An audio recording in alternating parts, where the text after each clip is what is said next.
tardes amigos y bienvenidos a Entrevista Digital. El día de hoy nos acompaña un abogado que no necesita mayor presentación. Usted habrá escuchado ya de él bastantes veces. Estamos el día de hoy en una entrevista muy especial, en realidad, en una entrevista exclusiva con el doctor Enrique Gersi. Doctor Gersi, ¿cómo está? Le agradecemos el tiempo que nos entrega para poder conversar. Encantado, un placer de estar con ustedes esta tarde. Bien, si bien vamos a hablar un poco de todo, doctor Gersi, porque hay mucho material por el cual hay que desmenuzar, desde el tema político, las elecciones, casos judiciales que estamos viendo, escándalos que han surgido en estas últimas semanas, queremos iniciar con algo que ha sido el tema de la semana, ¿no? Un fallo histórico que ha sido rebotado por medios internacionales relacionado al caso de la señora Ana Estrada, que es el respecto a y el título es este, ¿no? El Poder Judicial ordena al Ministerio de Salud y de Salud respetar la decisión de Ana Estrada de quitarse la vida. Ese es el título o el titular de muchos medios de prensa. Si bien se ha hablado mucho de la eutanasia, sobre el darle una muerte digna a las personas, ¿no? Que así lo requieran, que lo pidan, lo necesiten, hay que hablar un poco también del fallo, ¿no? Porque nos quedamos con la imagen general, ¿no? La de se respeta la decisión de Ana Estrada, pero hay que hablar del presidente que puede o no generar este fallo del Poder Judicial, doctor Gersi. Cuéntenos un poco acerca de esto que ha significado el tema de la semana. Cómo no, con todo gusto. Es un gran gusto estar con ustedes. El caso de Ana Estrada es un caso muy triste y era una oportunidad histórica para que el Poder Judicial abordara con seriedad un tema dramático como es el derecho a morir, ¿no? Lamentablemente, la sentencia judicial que ha sido publicada esta semana por el 11 Juzgado Constitucional es una mala sentencia, lo digo con transparencia. Y me apena ver los titulares de muchos medios porque no se han tomado la menor molestia de leerla. En realidad, la sentencia no le da la razón a la señora Estrada, porque el juez, después de una larga explicación básicamente impertinente, que me recuerda al fallo del famoso juez Manson Urbina sobre la parada en el que citaba el Quijote, ¿no es cierto? El juez, luego de citar a Kant, a Dorwig, a los presocráticos y a la mitad de la metafísica occidental, llega a una conclusión absurda. Él sostiene que no hay derecho fundamental a una muerte digna, ¿no? Lo que parece contradictorio con su propia sentencia. Claro. Y dice que en realidad es una libertad, que uno es libre de suicidarse, porque en el Perú el suicidio no es un delito. Digo, por consiguiente, si uno es libre de suicidarse, nadie puede impedir que una persona se suicide, se debe respetar su decisión. Y no solo eso, es un fallo activista, ¿no? Le ordena a las autoridades aprobar un protocolo para matar a las personas, lo que se llama el homicidio piadoso. Este no es un caso de eutanasia. Además, porque lo que se ha solicitado es la inaplicación futura del artículo 112 del Código Penal que sancionaba a las personas que ayudaban a morir a terceros. Lo que en el mundo andino, en los cuentos de López Albújar, se llamaba el despenador. En verdad, el fallo a mí me ha desilusionado, porque pudo haber sido una magnífica oportunidad histórica para que el juzgado, invocando el derecho a la libertad individual, que es el único relevante en este caso, dijera que así como una persona tiene derecho a vivir, tiene derecho a morir, y como si se va a suicidar, cosa que no es un delito, bueno, reconozcamos las consecuencias, ¿no es cierto?, directas e indirectas del suicidio, el derecho al suicidio de una persona. No, el juez no se ha atrevido. Hasta invoca a Dios en su sentencia, lo que es un sinsentido. Sí. ¿No es cierto? El juez creo yo, ha escrito una sentencia ideológica donde pretende estatizar el suicidio. Ahora resulta que una persona que está privada de su capacidad física y no puede suicidarse directamente, tiene que seguir un trámite administrativo. ¿no? Con un protocolo que no existe y que el juez le ordena al MINSA y a de salud que redacten para suicidarse. Bueno, yo rechazo enfáticamente este intento de los caviares en el Perú de estatizar el suicidio. Esa es una monstruosidad. Esto es el ejercicio de la libertad pura y simple. La discusión madura en una sociedad desarrollada y democrática es si una persona tiene derecho a privarse de la vida. Y ahí viene toda la discusión, que hay tantas películas de Hollywood que han sido muy importantes, ¿no es cierto?, reivindicando el derecho al suicidio y el derecho a una muerte digna. Pero no, el juez se escabulle, le da miedo. Entonces, ¿cómo sale del problema? Ordenándole al Ministerio de Salud que mate gente, lo cual es una locura. Es decir, ahora el Ministerio de Salud creo que ya les gustó, ¿no es cierto?, porque han dejado morir a decenas de miles de peruanos con la pandemia. Bueno, el juez, tal vez inspirado por esta absoluta incapacidad por parte del Ministerio de Salud y de Salud para garantizar la vida de los peruanos, ahora le establece un procedimiento administrativo para que la gente privada de su libertad, privada de su capacidad física, perdón, pueda suicidarse. Eso me parece monstruoso.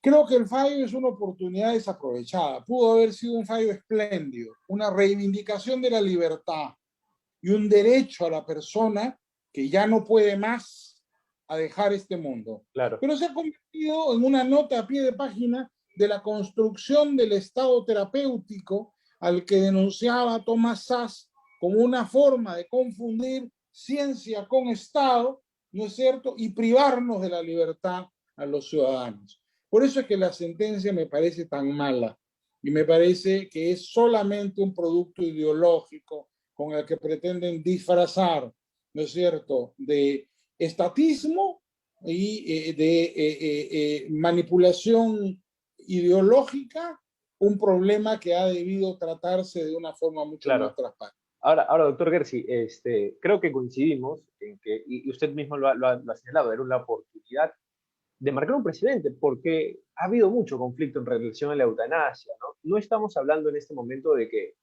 que el Poder Judicial está generando, ¿cómo decirlo?, está siendo un cómplice de un suicidio, sino que ha desaprovechado la oportunidad de marcar un precedente para, valga la redundancia, dignificar a una persona que tiene, como usted dice, derecho a la vida, como derecho a elegir su muerte en este tipo de situaciones donde la verdad, no hay una calidad de vida, claramente. Entonces, así es. Ahora, hay una oportunidad, hay que ser sinceros, el Tribunal Constitucional en el último tiempo, ¿no?, entendiéndose como que ya está con el pie afuera, ¿no?, porque en teoría ya debieron haberlo, a los magistrados debieron cambiarlos hace mucho, está en una etapa de piloto automático donde no toma decisiones. ¿Usted cree que si No creas, no creas. El tribunal en el último año ha tomado las decisiones más importantes de los últimos 6. Ya tienen el mandato vencido, han debido determinar los 5 años. Hay uno solo, el doctor Ferrero, claro, que tiene mandato, pero han tomado un montón de decisiones importantes como la vacancia de Vizcarra, claro, claro, como el tema de los intereses de la SUNAT. Lo que pasa es que ellos tienen un criterio que no es uniforme. Ajá. Pero yo creo que sería muy interesante que este caso suba al tribunal. A eso me quería referir. Me refería que en algunos momentos el Tribunal Constitucional rehúye algunas cosas. Por ejemplo, si no me equivoco, en la disolución perdón, en la vacancia presidencial del señor Martín Vizcarra dijeron, no se evitaron pronunciar, fue como que está puesto ahí. No, sí se pronunciaron. Lo que pasa es que dijeron que había sustracción de la materia y la sentencia fue absolutamente impecable porque se pronunciaron precisamente por la sustracción de la materia. Mira, este fallo yo coincido contigo. Primero, me alarma que hay algunos ministros que son demandados, que hayan dicho que ellos no quieren apelar. Si los procuradores de ese ministerio, el Ministerio de Salud, no apelan, incurren en delito. En primer lugar, porque estarían guillotinando un debate antidemocráticamente. Un juez no puede cambiar la estructura de una sociedad tan profundamente como pretende hacerlo en este caso, sin que ese caso sea discutido ampliamente. ¿No? Entonces, los procuradores defienden al país. Entonces, más allá de lo que el ministro, que es también otro caviar, no quiera o pretenda o esté en su agenda, él no le puede imponer antidemocráticamente a la sociedad su agenda. Pero además es un ignorante, porque cuando un juzgado declara inaplicable una ley por inconstitucional, sube en consulta de oficio. Entonces, aunque los procuradores no apelen, en cuyo caso van a ir presos, ¿no es cierto? Por incumplimiento de sus deberes y de sus funciones. Así que espero que apelen. No, va a subir de oficio de todas maneras. Esto va a llegar hasta el TC, estoy seguro, porque esto sube en consulta.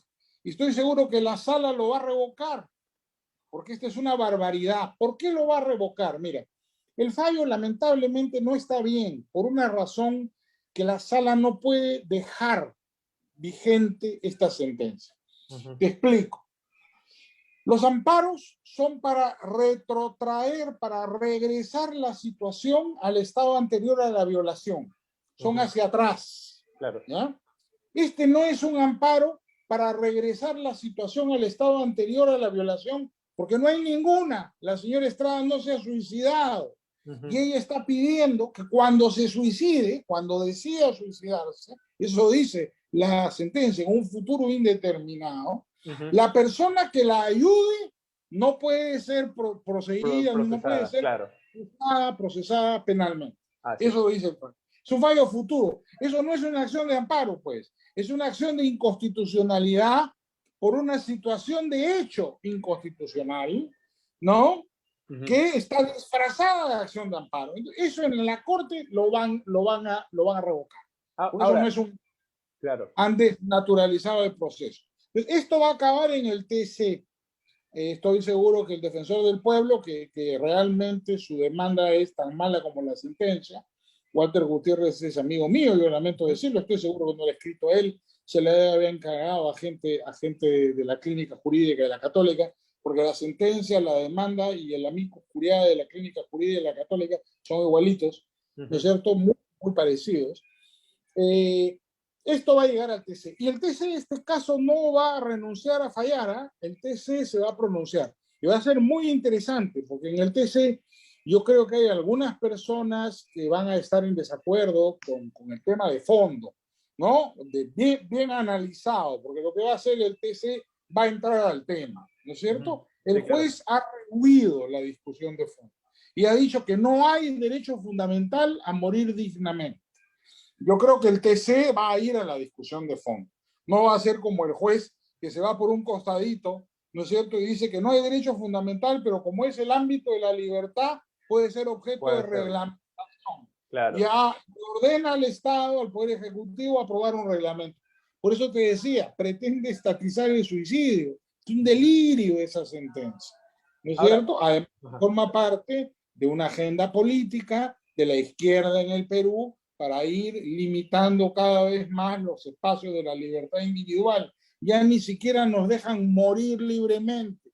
Nos quieren matar ellos, siguiendo un procedimiento administrativo. Eso es inaceptable en una sociedad democrática como la nuestra. Claro, yo me imagino también, o sea, imaginemos que el TC no se pronuncie y este fallo que hace, ¿no? Me imagino a uno yendo de salud diciendo, bueno, deme el formulario, vamos a llenar el formulario para hacer el proceso. Así va a sonar, así va a ser. Y tú sabes que es peor, ¿no? Que la sentencia dice que solo se le aplica a nuestra. Entonces sería un protocolo para una persona. Cada persona que se quiere suicidar tendría que poner su acción de amparo a futuro, ¿no? Cuando me quiera suicidar, me tienen que aplicar lo que dice también que no es precedente. La sentencia es contradictoria porque, mira, dice que solamente se pueden suicidar utilizando este procedimiento, pedir asistencia legal para el suicidio, quienes no padezcan de una enfermedad mental, con lo cual ya discriminó al 99% de los suicidas. Sí, total. Porque el 99% de los suicidas padecen de alguna enfermedad mental. Les dice que los que padecen, que son maníacos depresivos, los bipolares, no se pueden suicidar legalmente. No, porque no pueden discernir, según ella. Ahí yo creo, yo soy hijo de psiquiatra, habría que hacer un panel de psiquiatras, y yo creo que un maníaco depresivo discierne perfectamente, ¿no? Totalmente. Otra cosa es que tenga su valoración de la realidad sea diferente, pero su razón es impecable. No es un psicótico, Los suicidas son generalmente maníacos depresivos. Claro. Lo que es peor es eso, que solo restringe el ámbito del suicidio, de lo que se llama el homicidio piadoso, ¿ya? Porque este es un caso de homicidio piadoso. Lo que ha fallado el juzgado es que una tercera persona, si te mata por piedad, no comete delito. Claro. Ahí yo te quiero contar una historia que probablemente tus televidentes no la conozcan. A ver. El Perú era un país de avanzada en los años 20, en los años 30, porque el homicidio piadoso no era un delito en el código con el que yo estudié, en el código de 1924, el antiguo código penal. El homicidio piadoso no era un delito.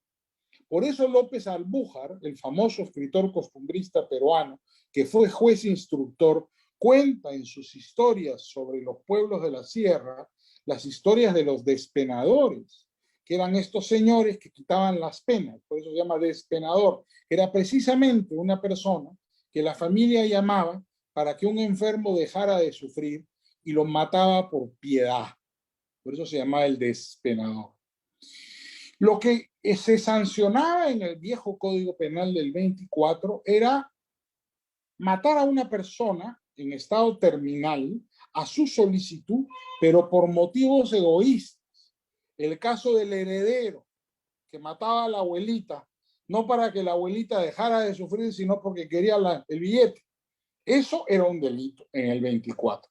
Pero ¿qué ocurre? En el Código del 91, Código Caviar, intervencionista, espantoso, ya que es el código vigente, sí, criminalizaron el homicidio piadoso, lo que es la raíz de todo este problema. Entonces, en lugar de ir al tema de fondo, que es declarar la inconstitucionalidad mediante una acción de inconstitucionalidad que el defensor del pueblo ha podido presentar directamente al Tribunal Constitucional, han recurrido al subterfugio de ir vía amparo para el caso específico de la señora Estrada.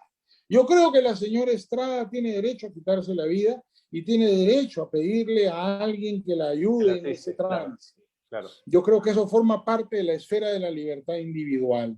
Pero no es un procedimiento administrativo, pues, como ha dispuesto el juzgado. Eso es una locura. Además, hay objeción de conciencia. Ya el colegio médico ha dicho que nadie puede obligar a un médico a quitarle la vida a una persona. Los médicos juran salvar la vida, no quitar la vida. Claro. Entonces, que ningún juez le va a ordenar a ningún médico quitarle la vida a nadie. Ya eso claro, dependerá de la conciencia individual, pero es una grave falta ética porque el colegio médico no ha cambiado y según escuché a su decano, no piensa cambiar el código de ética del colegio médico sobre esa materia. Entonces nos encontramos frente a una típica situación de conflicto de valores y de derechos constitucionales que espero el Tribunal Constitucional dirima definitivamente. Claro, y doctor, simplemente para redondear esta idea y poder consultarle un par de temas más que también creo que es importante conversar con usted, es que tanto la denuncia presentada por la Defensoría del Pueblo y el fallo son, como últimamente nos tienen acostumbrados a estar mal redactados, mal hechos, bajo la consigna de el fin justifica los medios. Y nos quedamos simplemente con la imagen de la señora Estrada, por fin podrá acceder a su deseo, totalmente entendible, natural y comprensible. Nos olvidamos de todo lo demás, como usted viene diciendo y explicando en estos últimos minutos. Entonces, creemos, y es un momento de invocar a las autoridades para que si van a presentar este tipo de casos tan polémicos, de una otra manera decirlo, y que donde de hecho se busca eso, defender la dignidad humana, se haga de la mejor manera, con las vías correctas. Sí, es que es muy mala la demanda y la sentencia, es una pena, porque yo creo que es una cortina de humo. Lo que han querido es echar una cortina de humo para que el país deje de discutir los temas de la pandemia. Claro, esta demanda es anterior al escándalo del Vacunagate, claro. Anterior a los escándalos de Vizcarra, pero yo creo que ha sido un intento, ¿no es cierto?, de cambiar el eje de la discusión a otro tema. Pero un intento fallido, pues, porque yo sí creo que hay un tema en todo este asunto de la eutanasia. Y sociedades tan democráticas y tan libres como la Suiza han establecido claramente el derecho a morir.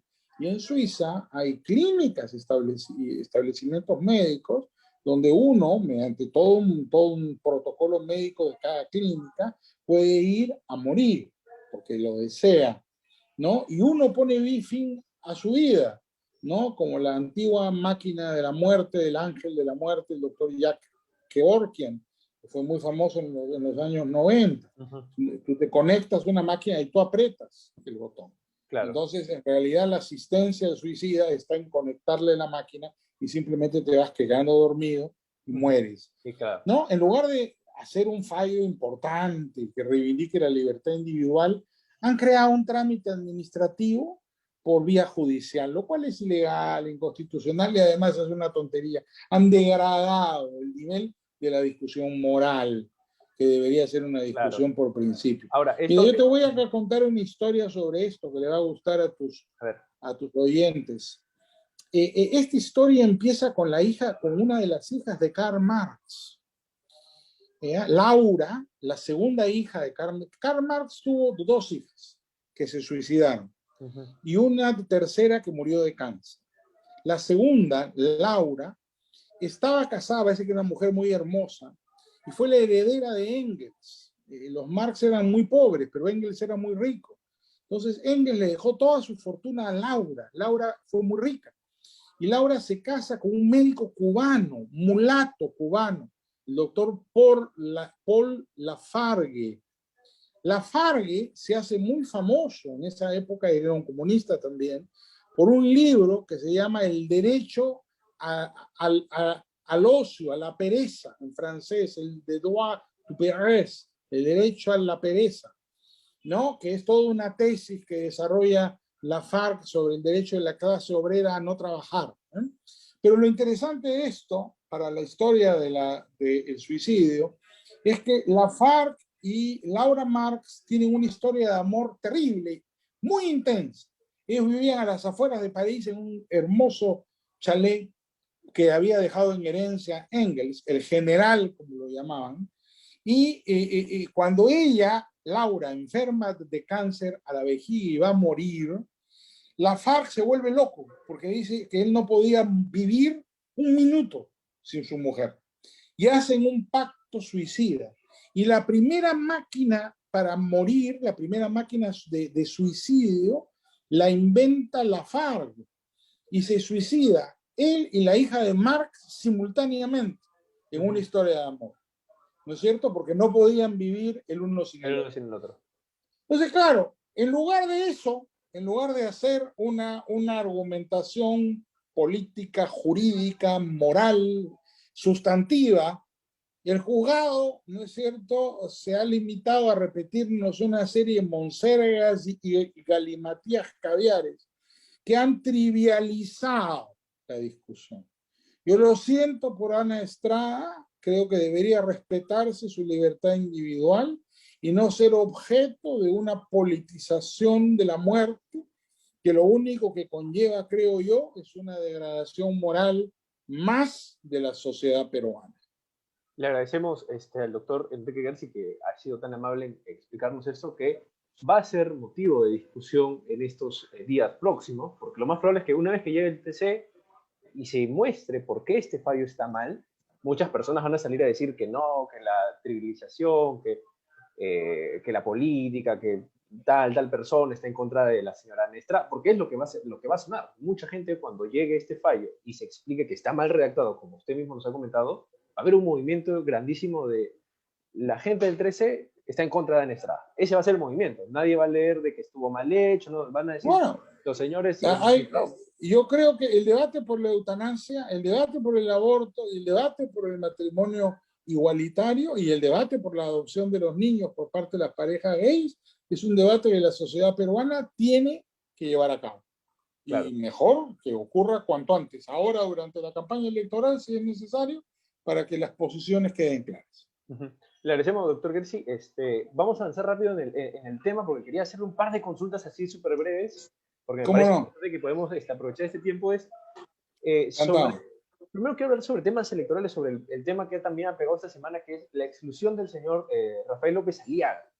Y porque uno diría, bueno, o sea, es debatible porque entendemos que a través de un post de Facebook se ha dicho de que él está intentando dar dádivas, lo cual en realidad está agarrado a una propuesta de campaña donde se supone donde el señor López Aliaga llegue a la presidencia, daría su sueldo a la caridad.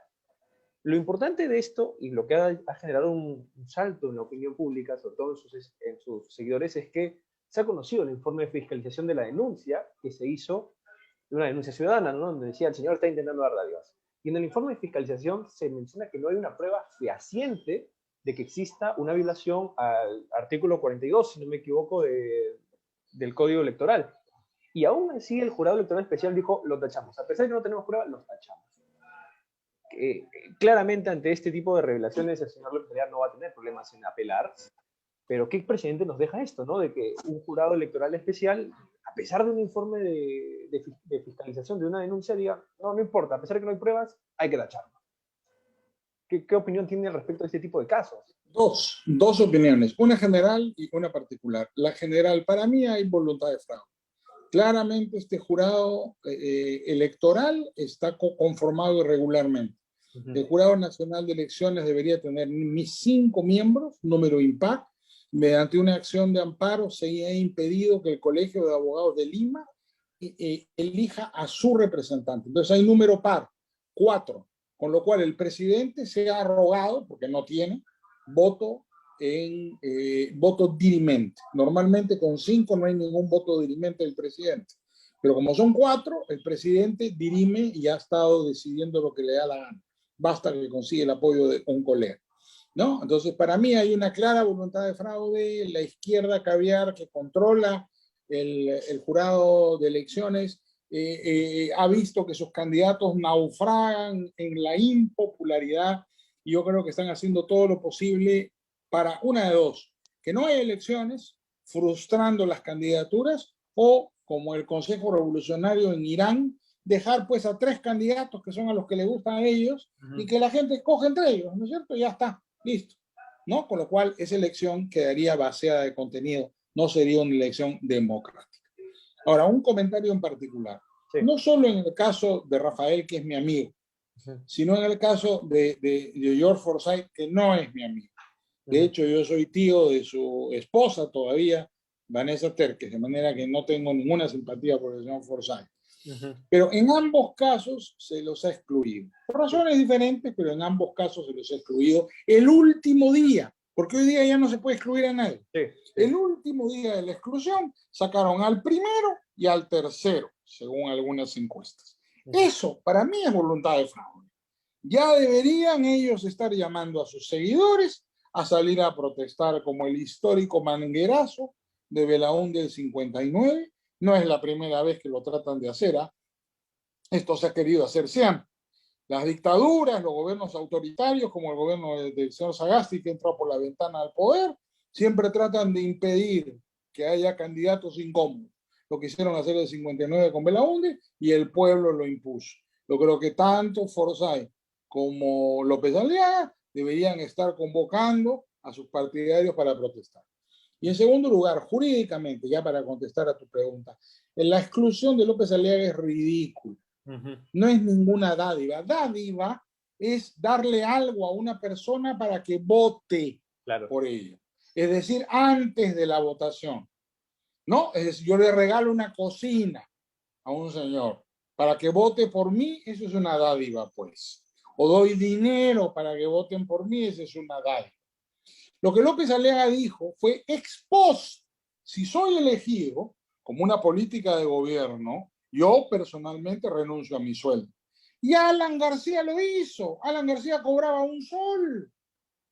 ¿No es cierto? ¿Cuál es el problema? Es decir, eso no es una dádiva. Si fuera eso una dádiva, no habría candidato, pues, porque agarra todos los planes de gobierno. Y todos prometen algo, claro. Todos prometen. Si tú me eliges, yo voy a ayudar a Tumbes. Eso es una dádiva. Tumbes no es una dádiva, pues. Así es. Estos señores en realidad están torciendo dolosamente la ley. Yo espero que el Jurado Nacional de Elecciones revoque esta decisión, porque realmente están ensuciando las elecciones. Y que piensen en el futuro, cómo van a ser vistos en el futuro si ellos comienzan a excluir a los candidatos presidenciales de una manera arbitraria.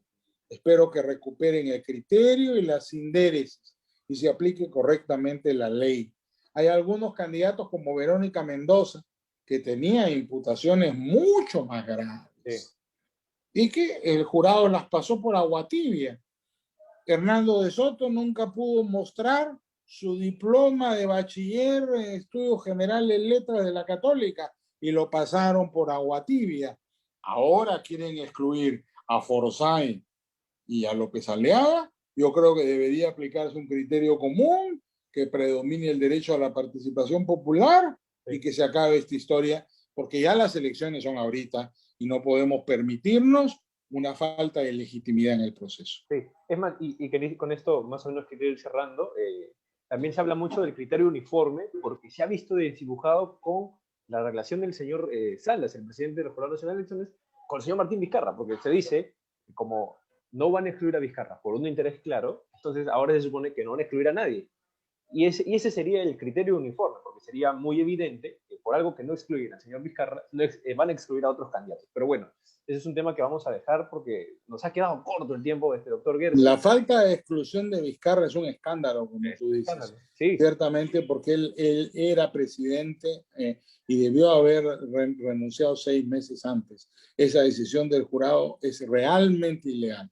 Ojalá pues que recapaciten, ¿no es cierto? Y que no malogren una elección, porque lo que están haciendo es crear una crisis política sin salida en los próximos 5 años. El jurado tiene que ser consciente de lo que está haciendo. Sí, y quería cerrar con esto, doctor Gerson, le agradecemos el tiempo de haber estado aquí con nosotros en Entrevista Digital.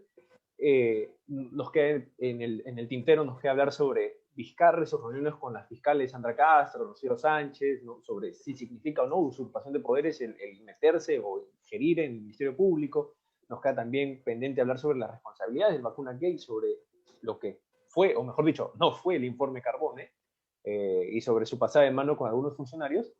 Pero yo quería cerrar con un tema importante porque usted lo mencionó en su momento, casi de manera pitonicia, ¿no? Usted señaló en algún momento en una conversación donde el señor George Forsyth iba a perder exposición o votos o simpatía en las encuestas cuando empiece a hablar. Ha empezado a hablar el señor Forsyth sobre 1 y 2 temas y de la nada hemos visto cómo su candidatura en algunas encuestadoras, en las que no están intervenidas por intereses particulares, ha ido disminuyendo su candidatura.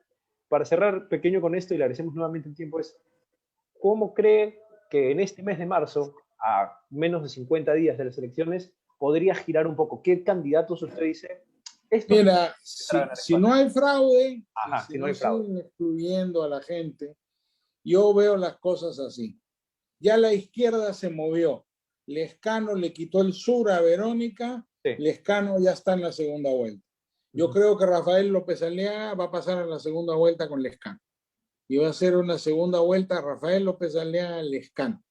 No descarto sorpresas, así es. Claramente, bueno, Lescano es Acción Popular, pero utiliza una retórica izquierdosa, ¿no? Sí. Y una cosa étnica, pero primera cosa notable, 2 puneños. Lescano es de Puno y sí, Rafael es de Lampa. Sí, entonces, claro, vamos a tener a los Coyas al mando del Perú. Un Coya va a ser presidente del Perú de todas maneras, lo cual está muy bien. En segundo lugar, va a ser un discurso, va a ser una segunda vuelta de discursos muy fuertes, porque tanto Lescano como Rafael tienen opiniones tajantes, no son de medias tintas. De centro, claro. Pero vamos a tener una campaña de discursos fuertes, polarizada. Espero que no manobren la elección sacando a la gente, ¿no? Porque claro, si excluyeran a Rafael, bueno, ahí cualquiera, de repente Keiko termina en segunda vuelta, porque el electorado de Rafael, yo creo que votaría ambiguamente por Keiko, y tendríamos una, que es el sueño de la izquierda. La izquierda quiere que pase Keiko, porque creen que le van a ganar de todas maneras. Yo creo que se equivocan, de repente están cometiendo un gravísimo error, porque la gente en el Perú ya se aburrió de la manipulación de la izquierda. Pero lo que tenemos es que hacer votos para que no haya fraude, porque una elección fraudulenta sería una tragedia. Ya la elección del 2016, que acabó en un empate, nos ha dejado en esta crisis política perpetua por 5 años.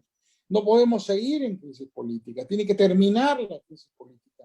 a ver un gobierno estable y por lo menos reconstruir el país, que el señor Vizcarra y el señor Sagasti nos están entregando una ruina con decenas de miles de peruanos muertos. Sí. Tiene que haber una comisión de la verdad que sancione estos crímenes lesa humanidad que se están cometiendo en el Perú. Pero eso solo es posible si tenemos un gobierno legítimo. Sí, totalmente, doctor Greci. Como le digo, nos ha quedado muy corto el tiempo. Esperemos tenerlo en otra oportunidad de la semana que viene. Encantado, cuando quieras. Calentando el tema electoral. Y nada, le agradecemos al doctor Greci y a todas las personas que se han conectado a la entrevista. Y nosotros nos reencontramos el día lunes con más aquí en Entrevista Digital. Muchas gracias. Muchas gracias, encantado.